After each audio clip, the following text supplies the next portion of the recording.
Alrighty, enough of the tomfoolery. No, we're not going to use the heavy plates of steel and the railroad track and Mack dump truck motor mounts from God knows when, 1980, 1970. I just thought it would be funny. So no hate mail. Oh, I forgot, I was going to use these Caterpillar bolts, grade 8. You know, these, anybody who plays with Caterpillars knows that that's the best bolt in the face of the planet. But actually, like I said, I didn't use that stuff. So I've been dabbling a little bit here, a little bit there. Everything's just kind of tacked together. There's no finish welded here. I still gotta make a cover for this, weld that on so you don't have to see the cage nut I put in there. Nothing real heavy duty, you know, chevahaulic standard, I would say. Bottom motor mount, that just happens to work out good. It's a 5.9 Cummins engine hook. They're just perfect. Even get the right dimension hole in the middle. Don't ask me why I used to collect them. It was a joke between me and another guy. I got a whole box full of them. Every customer that came in, they left without that. And then, been working on my steering here a little bit. This particular arm looked like this particular arm, but I needed somewhere to put the drag link. So I had a motor mount out of a Whacker roller compactor that was broke. That's the right thickness. And I actually had a big hole already put in it, so that was kind of cool. So I just cut that out to the shape I kind of needed. Still going to do a little finishing on this. I might bring this more this way and more that way. But right now it's just roughed in. And that turned out pretty good. I'm happy about that. I did mount the steering box. Made a mount for that. Got that all in. This all still needs to be ground down. I had some spacers in here welded. There's a plate in the back side on this plate for that holds the box. And that goes in the back side of the frame. That's welded in there really good. Well, not yet, but it will be. Right here is going to be a little tight to get a bolt in. So what I'm going to do is I got some grade 8 studs in my toolbox. They're actually turbo studs from some old DT466 or something. I don't remember what they're from, but I already measured them out. This will work good, so I just got to get them home. So I just put a nut in the bottom. I'll Loctite the stud in, and then these two I can easily get the bolts in and out, so I'm not too worried about that. I know George said I need to cut this piece off because it looks ugly. I agree with you, George. It does look ugly, but I'm trying to build this to sell it.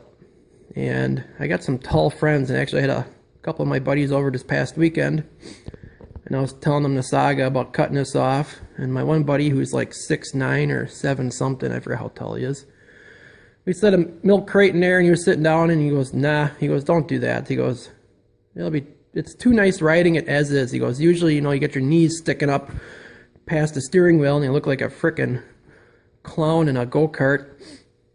This thing, it must be longer than average. You can sit in this and you actually feel kind of comfortable. So, sorry, George, we're going to leave that on. That, I don't feel like adding more work to my plate. I want this thing to be sold and gone sometime this summer. I got my wheels on. Back ones. Front ones. And we got little fancy little chrome thingies in there. Pretty cool. So it does have the right stance to it. Better than those wheels. Got the shock mounts mounted on. I still got to cut these, trim these down and stuff. I got my panhand bar. Got the mount roughed in for that. Still got to grind that. They got to grind the old mounts off the axle yet for the Watts link that somebody else put on. The guy who mounted the oh great, now I just had a brain fart. When he mounted the arms to the axle with this bracket, you must not have been paying attention to the pinion angle, because no matter what you did to put those on the correct way, the pinion would point straight down. So I had to cut those off, hairpins, and then redo the hairpins, you know, get everything lined up, get the pinion in the right angle, and then re-weld them on. I think I rotated it almost an inch, and then that gives me, you know, good amount of thread and hairpins, By the time I get my jam nut on there and all that fun stuff, that'll make that just perfect. Still haven't figured out what I'm going to do with rear brake set. Haven't found drums. This is the small bearing 4 9-inch, typical Mustang, stuff like that. They do make a disc brake conversion. Might end up just doing that. But same on this side. Got this one all done. So panhand bar is sitting right now. She's just a little bit tilted down on that side. Once all the weight comes in the car, it should be pretty much level, which is kind of what you want. Maybe a little bit tipped down. I still got full adjustability yet on my shocks, and I can always change spring rates, but for the most part, the way she's sitting is kind of how I want it to look. I did fab up a real quick tranny mount. That turned out pretty good with this crap I had laying around. So that was cool.